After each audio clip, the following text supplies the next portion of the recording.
حضرت خالد بن ولید حضرت ابو بکر صدیق کے دور تک بہت کچھ کر چکے تھے، لیکن پھر جب حضرت اب عمر فاروق کا دور آیا، اب ذرا اصل آ جائیے اپنے ٹاپک پہ، حضرت عمر کا دور آتا ہے، چند وجوہات کی بنا پہ کہتے ہیں کہ حضرت عمر نے خلافت میں آنے کے بعد سب سے پہلا کام کیا کیا؟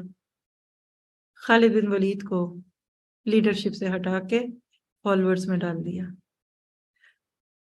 اور اس کی بہت ساری وجوہات تھی۔ ایک تو ان کی کچھ عادات سے ان کو اختلاف تھا، یہ رسک بہت لیتے تھے اور حضرت عمر رسک نہیں لینا چاہتے تھے، اوور کانفیڈنٹ کہہ لیجیے ان کو لگتے ہوں گے اپنی دور پہ۔ دوسری بات یہ ہے کہ ان کی وجہ سے اس دور کے مسلمانوں کا عقیدہ بگڑتا جا رہا تھا، کہتے تھے خالد آگے تو پتہ ہو جانی ہے، آج بھی لوگ کہتے ہیں آپ ہوں گے تو سب ٹھیک ہو جائے گا، اسی دن ہی گڑبڑ ہوگی جس دن آپ ہوں گے۔ ہاں، ابو بکر کو بھی عمر فاروق مشورے دیتے ہوتے تھے، لیکن حضرت ابو بکر کہتے تھے کہ جو خالد کی خوبیاں ہیں مجھے ان خوبیوں کے برابر کوئی اور دکھتا نہیں ہے۔ اس میں بھی سیکھنے کی باتیں ہیں، بہت سارے ایسے لوگوں کو آپ کو برداشت کرنا پڑتا ہے اپنی ٹیم میں، ساری زندگی بھی آپ ان کو ساتھ رکھیں لیکن آپ ان سے بچتے بچاتے اور ان کے ساتھ لیجئے، کیونکہ اگر آپ ان کو چھوڑیں گے وہی آپ کے سامنے فتنہ بن کے کھڑے ہو جائیں گے۔ اور خطرناک طوفانوں کا رخ موڑنے والے خالد بن ولید کو جب حضرت عمر نے لیڈر سے فالوور پہ رکھا ہوگا تو کیا کیا ہوگا انہوں نے؟ یہ سن لیجئے، یہ ہے جو آج کا آپ کو موضوع دیا ہے، پیچھے کریے۔ سارا اختلاف ہونے کے باوجود، سب کام ہونے کے باوجود بھی ذمہ داری نہیں چھوڑی۔ لوگوں نے سوچا کہ خالد تو پیچھے ہٹ گئے، اب چھوڑو ہوں، یا مجھے آپ دیکھیں نا، کوئی مجھے اس کرسی سے اٹھا کر آپ کہہ دیں کہ آپ ادھر نہیں بلکہ وہ آخری پہ جا کے بیٹھے، میں تو اللہ کا شکر کروں، لیکن عام طور پہ لوگ شکر کرتے نہیں ہیں۔ جو اس کرسی پہ بیٹھ جاتا ہے نا جس پہ میں بیٹھی ہوں، واللہ ہی وہ پیچھے آپ والی کرسیوں پہ نہیں بیٹھنا پسند کرتا۔ میں سنا رہی ہوں، میں سنوں، میں ٹیچر ہوں، لوگ کہتے ہیں آپ ٹیچر ہیں، اب آپ کی ٹیچر آ کے بیٹھی ہیں پڑھ رہی ہیں، یہ فتنے ہیں۔ نہیں پھر لوگ کہیں گے نہیں ان کو شاید کچھ نہیں آتا اس لیے یہ دوسری جگہوں سے بھی سیکھنے جاتی ہیں۔ یہ ہیں وہ فتنے جو آج ہمارے دین کے اندر دکھتے ہیں۔ کیسے اللہ سبحانہ تعالیٰ نے حضرت خالد بن ولید کا دل بڑا بنایا۔ جب حضرت عمر نے ان کو پیچھے کیا تو کچھ لوگ ان کے پاس اکیلے میں آگے کہنے لگے آپ کے ساتھ تو بڑی زیادتی ہوئی ہے، آپ تو منجھے ہوئے، آپ کی کیا خوبیاں دیکھیں نا، آج امام کعبہ، چلیے سب کو امام سدیس سے محبت ہے، امام سدیس سے کوئی کہہ دے کہ آج کے وقت خبردار اب حرم میں نماز پڑھیں، چلیے جائیے وہاں جہاں سارے پیچھے بیٹھ کے پڑھتے ہیں آپ بھی پڑھیں۔ کتنا بڑا فتنہ ہے۔ یہ سیاست کے فتنے نہیں روز دیکھتے، کس کو چڑھایا، کس کو اتارا، کون گرایا گیا، کس کو عدم اعتماد، کس کو کیا، لوگ برداشت نہیں کرتے، اپنے اندر کوئی خوبی نہیں ہوتی پھر بھی نہیں وہ نیچے بیٹھنا پسند کرتے۔ لیکن خالد بن ولید کے وہ الفاظ سونے کے پانی سے لکھنے والے ہیں۔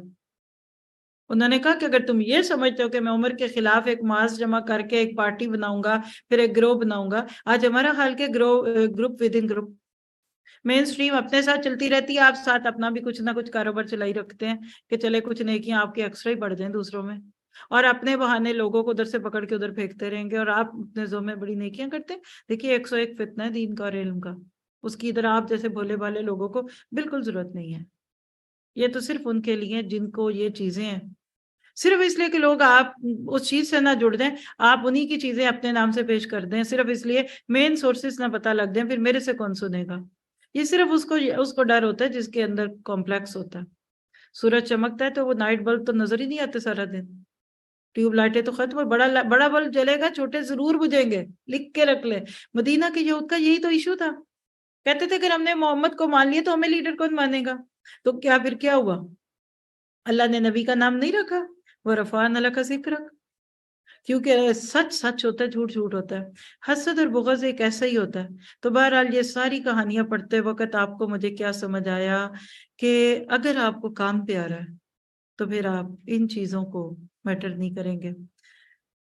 جب ان کو معزول کیا اور جب ان کے اوپر یہ بڑا فتنہ آیا، اصل میں یہ وقت بتا رہا تھا کہ حضرت خالد کی ساری دین کی خدمتیں اللہ کے لیے تھی، رضی اللہ عنہم ورضوا عنہ کے لیے تھی۔ یہ نہیں تھی کہ لوگ مجھے بڑا سمجھے، میری مقبولیت ہو، میں ہر دل عزیز ہو جاؤں، لوگ میرے آگے پیچھے پھرے اور میں لوگوں کا کروں۔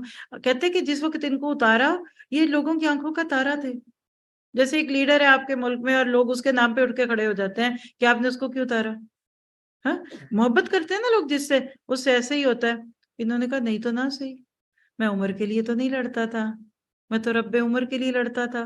ان کا جملہ ہے تاریخ میں کہ میں تو رب کے لیے لڑتا تھا، کل تک لیڈر بن کے، آج فالوور بن کے. کل تک میں سپہ سالار بن کے اللہ کو راضی کرنا چاہتا تھا، اور آج میں سپاہی بن کے کرتا ہوں.